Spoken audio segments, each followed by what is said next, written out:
Welcome back, everybody. Today we're at Colonial Gardens in the nursery hut, and we are learning the importance of pollinators. We're here with Botanical Brian. He's going to tell us everything. So why are pollinators so important? Before we get started on why pollinators are so important, I wanted to give a little lesson, a science lesson on pollination. So this is the flower, and way back down in there is the nectar, and you can see it, it's kind of shiny and clear. And then bees and butterflies and hummingbirds will come after that nectar, and while they come in, they'll go by these anthers. So the anthers have pollen on them, and then that bee or butterfly will fly to another flower, and then they will drop that pollen off on the stigma. The pollen will go down through the pistil and fertilize the ovary, and a new plant is born. Oh my goodness. The reason this is so important is that 80% of all of our food that we eat relies on the pollination of some type of plant.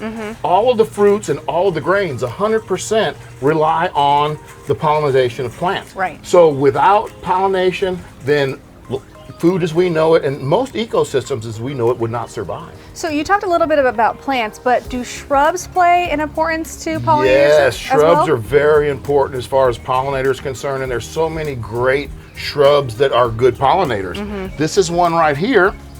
This is spirea, and this is Spirea doozy, and the bees love those flowers. It has all flowers throughout the summer with those bright flowers. And then another good one, put that guy back. This is butterfly bush, and just like the name says, butterflies love that plant, and they will visit it, and they will collect the nectar and bring the pollen around.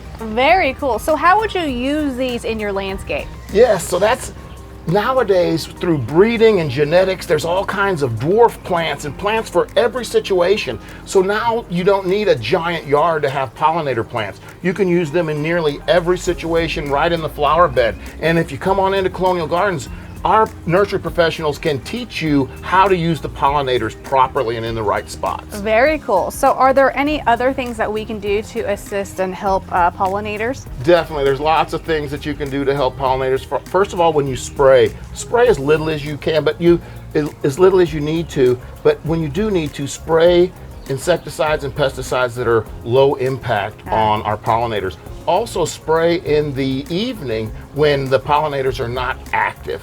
Other things that I like to do is I like to plant plants for every season. So I have plants blooming in the spring, in the summer, in the fall, because pollinators need that nectar throughout the season. Oh, that's interesting. Now, I hear you guys have a special celebration coming up. Tell us about that. Yes, so we love pollinators here at Colonial Gardens. We have a Pollination Festival, and we're going to have all kinds of fun things. That is June the 18th and 19th.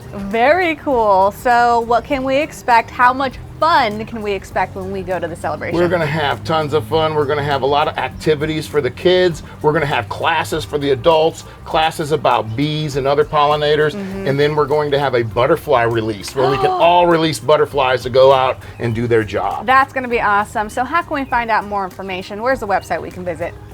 You can visit us at colonialgardenskc.com, and you can also check us out on all the different social media sites. All right, sounds good. We'll see you guys there. Thank you, Brian. Thank you.